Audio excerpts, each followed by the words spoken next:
Okay, today we are going to talk about inertia versus action, the most valuable business skill.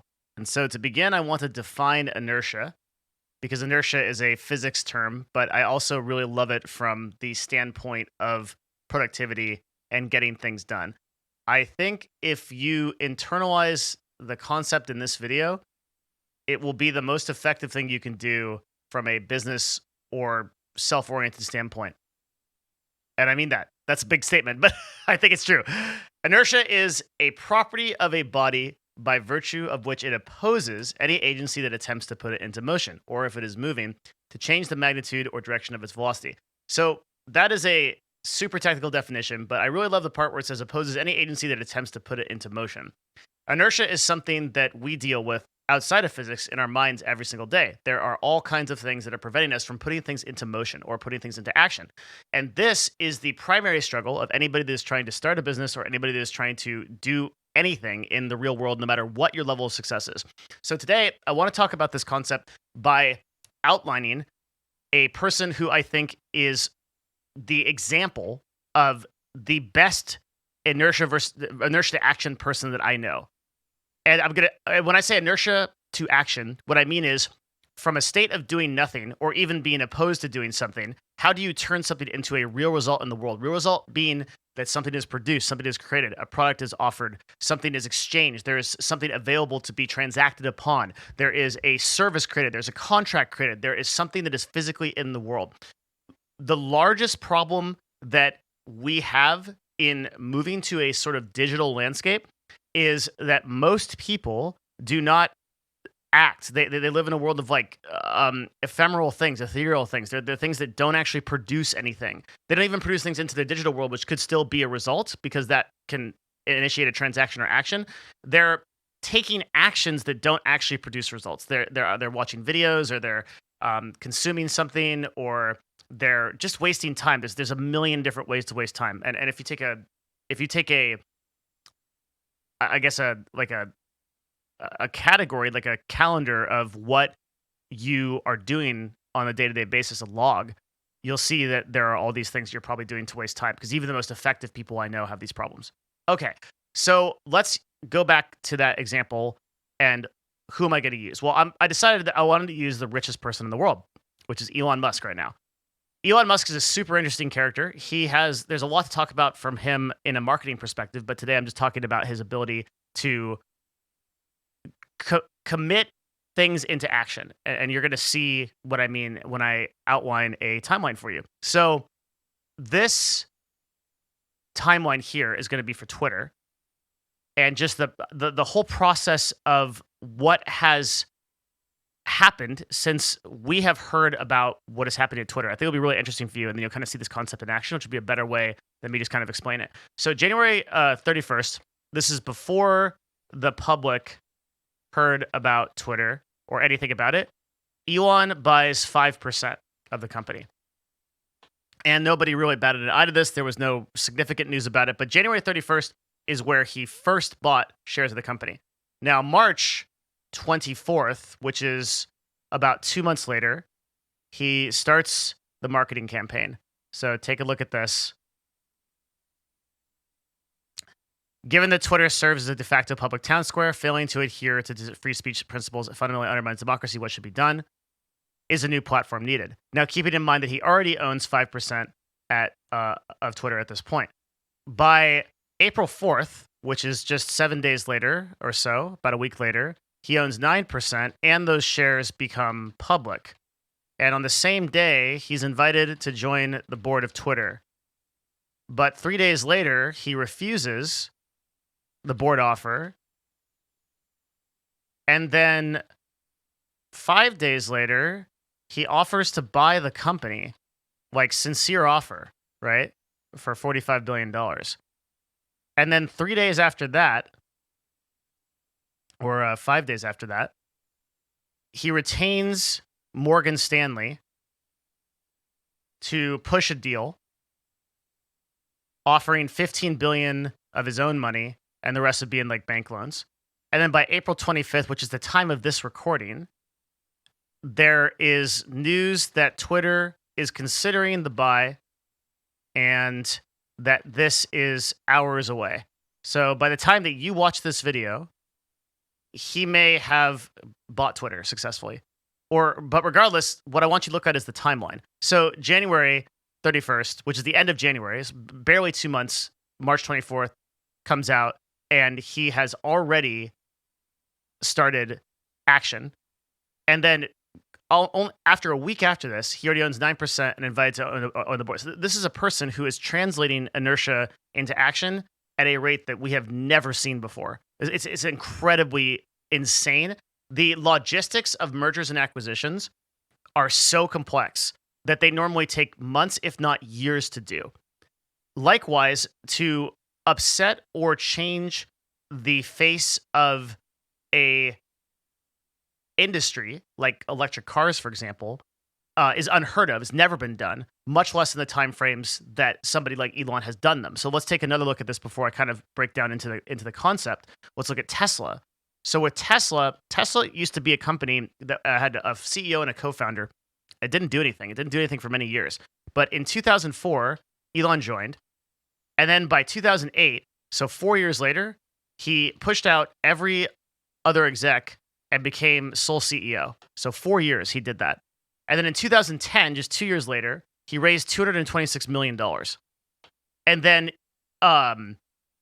in an IPO. So he also IPO'd in that time, right? And then by 2020, so 10 years later, the share price is 900 and he dominates the EC market. Despite the fact that there are tons of incumbents and people that had every reason to be able to outcompete him. So make no mistake, I think Tesla even is a better example of what I'm talking about than Twitter, because Tesla had so many heavy competitors. So you had Ford, you had GM, you had unbelievable competitors, Toyota. Everybody across the world could have done what Elon did, but in just under 20 years, not even, right? Just under 15 years, he built the largest electric car company. Even I doubted it because of the incumbents, right? At the time, around 2015, I was very bearish Tesla because I was like, there's no way that these companies on the other side of this competition are going to let this happen. They have every reason, all of the money, all the resources, everything, every single advantage. They have the biggest battalion by far.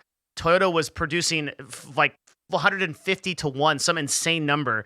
There was no reason they let this happen. So why did this stuff happen? Why did Tesla dominate like this? What occurred? And the answer to that is the idea of inertia to action. So what Elon has done successfully to create value at the highest level possible, he has created action on an enormous scale that no one else has ever duplicated in the history of humanity. His ability to take an idea, like we're going to dig a hole under Los Angeles and then get that moving, and then move it to actual completion, to something physical in the world. Like there are holes that he has dug under Los Angeles that has happened, and he somehow pushed through the government, pushed through everything that would have taken years and years and years to get that done, launched rockets, right? All this stuff. And the funny thing is, when you look at how he's actually done this stuff, there's nothing about it. In his interviews, and to kind of get into his mind, there was a great thread, if I can find it or somebody can find it, post it on the comment section. There was a great thread about how he was able to like do all these things. There's like maybe 20 or 30 different interviews about his mindset. I'll try to find it and post it if I can find it in this notes. But the point was, I've listened to a lot of interviews with Elon, as I do with a lot of successful people. There doesn't seem to be almost any talk about how he does this. So this is the real answer. This is the real skill, is like being able to translate something into action, to beat red tape, to beat your own mind, right? And I think that at different levels of success, there is different levels of solving this problem. So at Elon's level of success, that's not relevant to any of us. He's got to find ways to push through bureaucratic stuff like governments. He's got to find ways to push through getting hundreds of employees to do things. And those are really hard problems. For ourselves, like the start is just pushing through the inertia of our own mind, right? Which is just, how do you get out of your own head?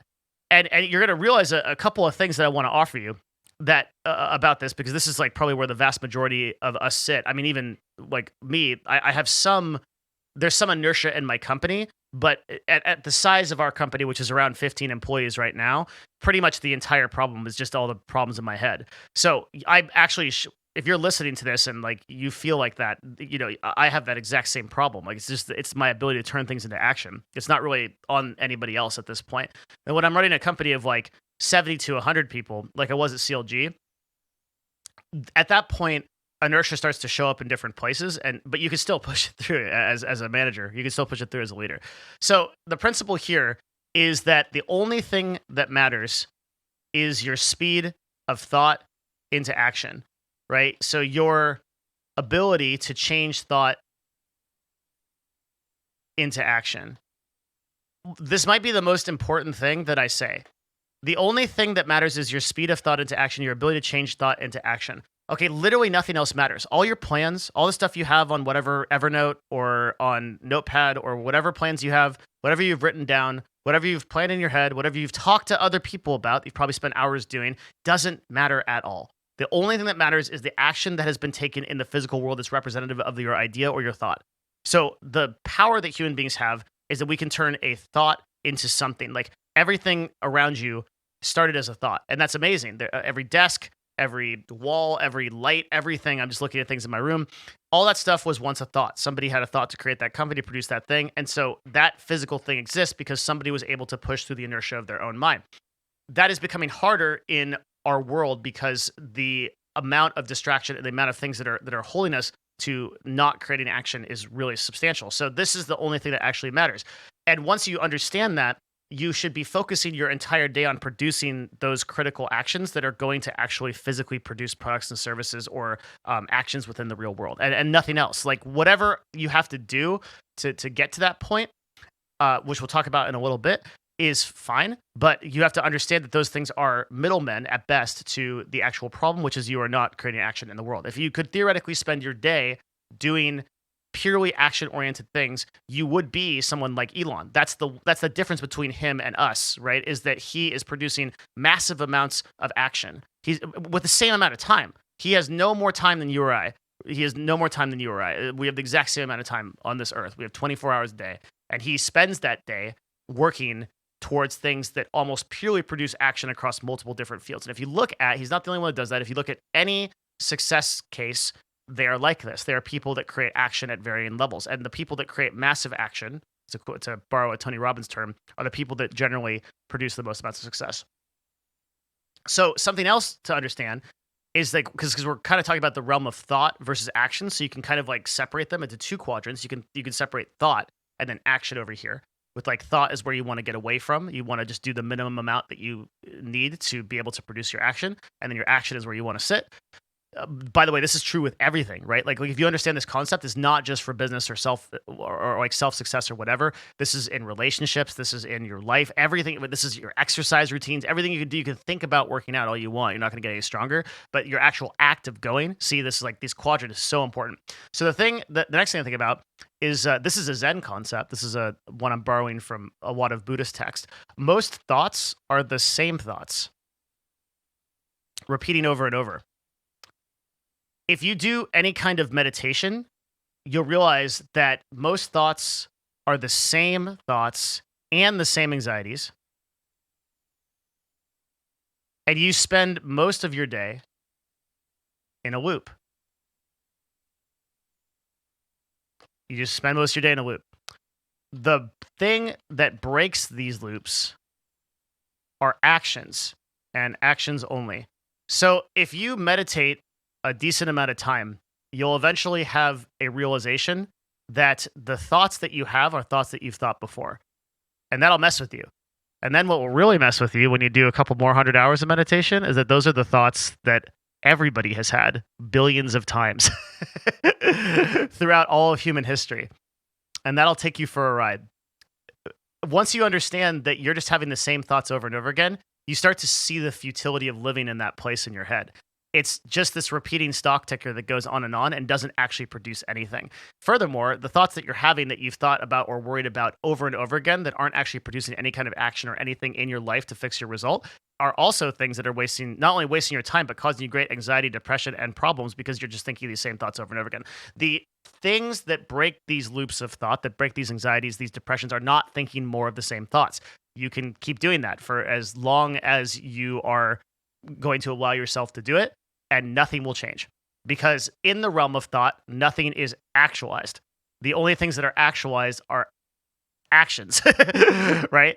And so because of that, you will need to do something other than think to get the action. And it might not be what you think. It might not be the thing, right? Like, so maybe the thing to do today is you've got to send 5 emails. But that to get to that action, you may need to condition your mind in a different way. So that could be something like a discipline, action, meditation, some focus exercises, or exercise in general, improving nutrition. These are all things that you can do, that you can produce action for, that would improve your action. And that's a weird concept, right? So what I'm directly saying, the principle I'm trying to espouse here is, if you take action in your life, it might not be the action that you take that is the thing itself. It's kind of complex, but exercise. So I'll just put it really simple. Exercising every day is going to make you a more productive person, right? Meditating every day is going to make you a more productive person. If you kind of cook that over in your head, you're going to know that intuitively. But why do you know it intuitively? You know it because you know that you are not just like an individual on an island. You're the sum of the experiences and the actions that you do across a day. And if you meditate and your mind is more clear and you are practicing on focus, your actions in other places will get better. So oftentimes people will take a concept like this. You might understand this concept so far. You say, well, great, Devin, I understand this concept, but I still live every day not doing anything. Like, I feel you. I've been there 100%. In that case, the thing to do is start focusing on actions that you can control, even if they're really stupid, like working out 2 minutes a day. Or like, you could do one of those, download like the 7-minute workout app and just do that, right? Or just meditating for 5 minutes. Like, if you got 5 minutes in a day, like, you can do that, right?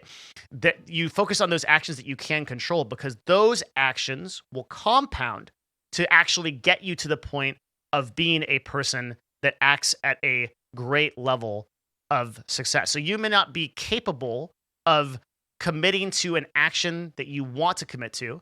You may need to compartmentalize and create micro steps of actions that you can control, no matter how insignificant that might seem.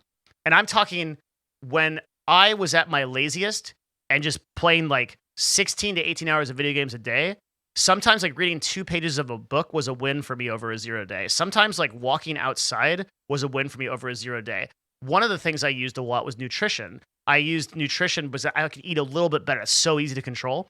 If I could eat a little bit better, then maybe I could improve some other aspect of my life. And just gradually, I mean like painstakingly, years and years and years, I kept doing this and I kept on it until now people look at me and they go, oh, that's a highly disciplined, highly actualized person. But no, I'm the sum of a bazillion microactions that I did so that I could get to this point. And in the exact same way, you might have to start that journey today to be a person of massive action, to be a person of action that produces the things that you want to in your life. Now, you might have varying levels of what you want to produce, but I mean, you have to start the journey, like depending on like what kind of actions you want to create.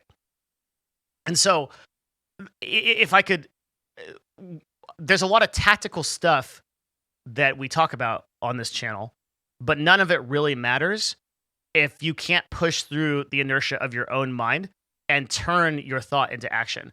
And this is a practice that will never end. I do this every day. I did it this morning, right? When I'm in the office filming this, I do this every single day.